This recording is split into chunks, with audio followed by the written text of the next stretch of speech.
guys, we're at the Canon booth here in Broadcast Asia 2023. We have Go here from Canon, who is the tech specialist. So Go, maybe you can introduce us the line of what Canon does. Okay, at this touch and show booth, we are showing our handheld DV cameras itself. That we have two models here, the 65 and the 75. So the difference is that this is a 1-inch sensor, and then this is a 1/3-inch sensor. So of course, bigger sensor give you a better low light performance as compared to that. So that's the main difference. But function-wise, they are almost the same. Okay, so then we are of course in the booth we are showing case other brand like Sony, other kind of ENG cameras, which is using our BCTV lenses, broadcast lenses. Yeah. So basically, what we showing case here, this is more for ENG operation. What we mean by ENG is electronic news gathering. So basically this camera is used for the shooting the news gathering for small camera to big cameras. So they are using this to film to get news and all this. Basically, all in one. We have the zoom inside and everything. Yes. Okay. So basically, also for corporate use, a lot of corporate use this kind of camera to do corporate video as well.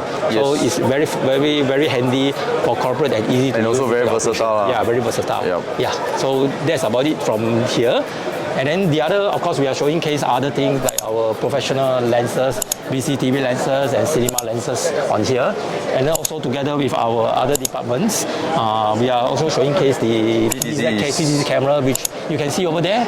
We have 3 PDZ camera hanging, 3 of them showing different solutions like auto tracking, so the PDZ is able to track the person moving. Yes, and also some AV, AR connection. Okay, we'll get back to that later. Okay, maybe you can. And then over here, that's another solution that we are showing is the 4K reference monitor. So it's showing the 4K content together with the HDR. I think now a lot of people know that they know about the HDR content now. So this is our reference monitor. So it's the top of the range. It's the high end, which is Netflix approved. So a lot of them, after shooting on 4K content on HDR, they will need to do some color grading. So normally when they do color grading, they need a very good high-end reference monitor. So is this auto-calibrated or?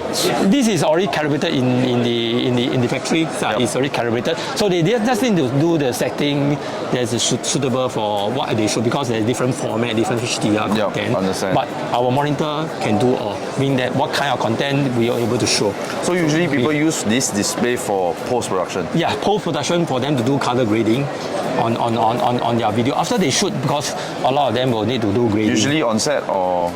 Both are okay. Some on set they will normally use a small one because it's on site. Then after that, of course, at their studio or on the back end, when they want to do fine adjustments, so they will. That's why for this handle lah. So this is on set. Yes. Understand. Yes. Okay, great. So this is a reference monitor. Next solution that we show off is, of course, the cinematic solution for productions. So over here we have showcased a few different kind of cameras. Of course, starting with the 605. So 605 is a more bigger form factor as compared to the small one that you see. So this is also suitable for ENG purpose. It's also mainly built for the ENG electronic. That's why I say news gathering purpose. So a lot of the TV station is using this one to shoot for news. Yeah. Then of course, as I mentioned, even corporate videos and other one, or schools, university are also using this because it's handy, it's easy to use, and then it's all in one. So basically, what's the main differences between the 605 and the 65? Okay, main difference is the form factor. You can see that is a smaller one, so it's more handy. So it can work. So in some area that it's too heavy to use this big one, so people will adopt this one. Actually, they work hand in hand. Some users, some will have a combination of this big one and the small one. So they both use. So in TV station, they have combination of all, depending on the application. Okay, great. So then moving on, of course, we are showing case our cinema series of camera over here. This is the C300, and then we have the C70 and the R5C. So they are all different form factor, and then we are also showing case our latest flexi zoom lenses, PR mount lenses that has a zoom and then okay, just compare these two lenses. This is the one with the zoom. The zoom you can have different zoom focal length, and then this one is a fixed.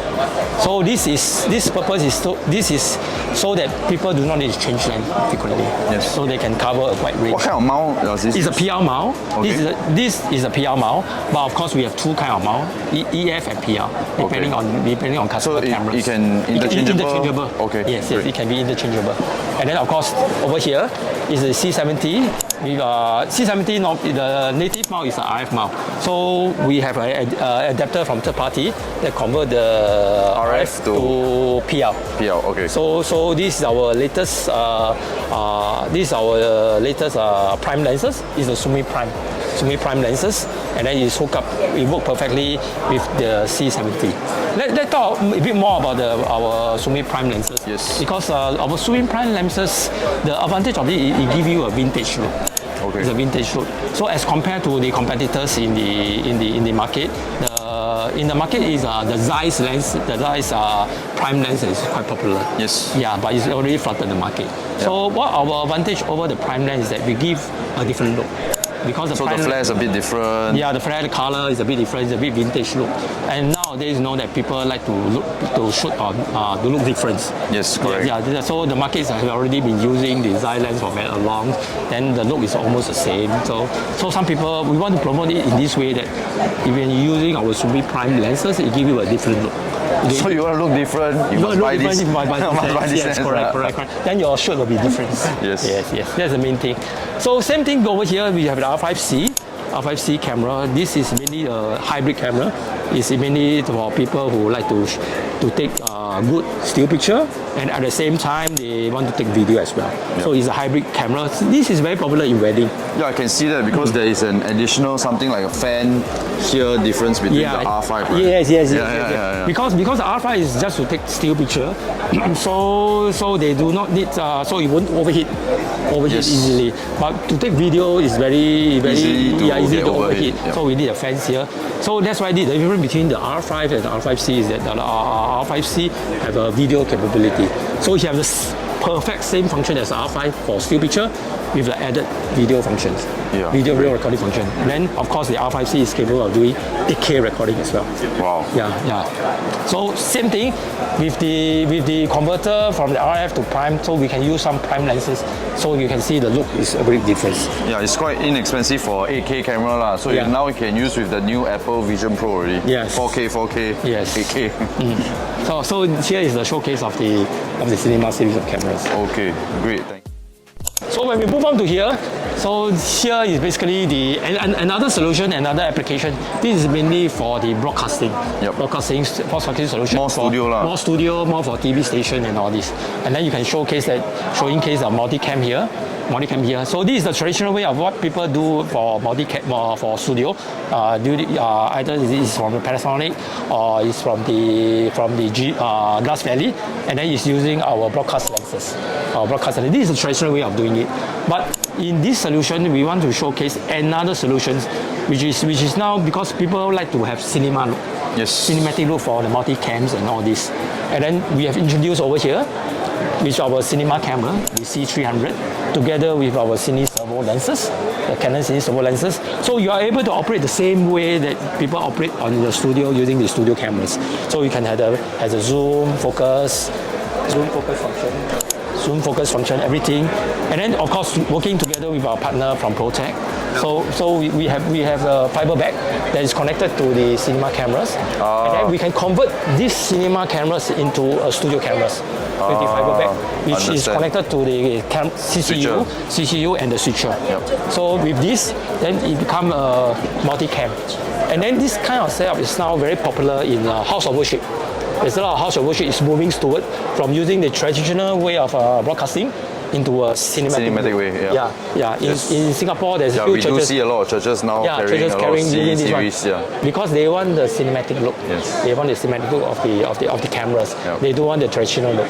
That's why a lot of people is moving toward this kind of application. It's a good thing. Then slowly people start changing. Yes. That's why in this show, we want to create the awareness. Yes. We create other people that actually it's possible to use these cinematic cameras as a multi-camera operation to do their productions. So of course we work with our partner Protect and also the 4A switcher together. We want to show customer that Canon, we have a solution together with our partner. We provide a one-stop solution. Yes. Yes. I understand. Yeah. So then of course the last one, of course, you can see the PDZ camera over there, and then they are doing some pan tilt tracking function. And at the same time, I've seen before that the PDZ camera can auto track. Auto track, yes. And then you can see over here, they are doing some AR overlay, visual VR function. Yes. Over here with our other partner as well. Okay, guys, we have a secret but not so secret item here. This is actually maybe Go. Okay. You can talk about it. So this is another solution that we are showing case in the BCH as well. This is what we call the ultra low light cameras. Mainly the application for this one is for high-end civilian. Mainly for airport or for seaport, and then for police and all this, that they need ultra low light cameras so that they can see on the dark, and also for the monitoring of the runway. Of course, even our naked eye also cannot see. Yeah, our naked eye right? cannot see. Yeah, so it's super low light, high sensibility. So we have this is the ME20 that we have in the market for quite a while. And then it's quite well taken, and a lot of people use this camera on their application. What we want to introduce is a new camera that we are going to come out. It's the MS500. So this is the new camera that we are developing. This is a prototype. What's the difference between the two cameras? Actually, is the mount. This is a traditional EF mount. EF mount, they work with our Canon cine servo lenses. But this mount is different. This is what we call the B4 mount, or the broadcast lens mount. Yep. You can see that this is a broadcast lens mount. And then what is the advantage of this is that this is a new sensor that we have developed. Canon has developed. It's a spec sensor. It's a spec sensor. And then with the B4 mount. And then it can be used. What is the advantage of B4 mount is that we can even mount the box lenses. I think you can see over there. We have a very large box sensor. The super big lenses. Super big lenses. Yeah. And then when it's mounted on do big zoom. This camera, it can do 100 times zoom. Yep. So that's because the cine servo lens, the maximum zoom that it can go is only about 20 times. Yep. But if you are using the B4 mount the traditional way, because the kind of box lenses is normally used in broadcast, in studio, sports Yep. that can high zoom power. So that's why we came up with this, so that it can utilize the existing lenses that Canon have in order to give them a high zoom power. What about, maybe you can talk more about the sensor. What's the sensor? Yeah. This is a full frame, is a Super 35 sensor, EF mount sensor. But the difference we developed the spec sensor is because the spec sensor is suitable for the B4 mount. Yes. So there's the difference between the two sensors. Yep. This one is just a EF for the EF mount, and then this is the spec sensor for the B4 mount. Yep. So there's a different sensor that's Canon. And then also this is a CMOS sensor. And then there's a spec sensor. That's the difference between the two. This is the CMOS sensor has been in the market for all the camcorder are using the CMOS sensor. Yep. But Canon developed another special sensor now, which is a spec sensor, and which is not common because it's proprietary to Canon itself. So it's a new sensor that have been developed. Of course, in the future, Canon will improve on it, and then we will see more and more of this kind of spec sensor to be used in other cameras as well, because it is specially built for super low light kind of application, I would say.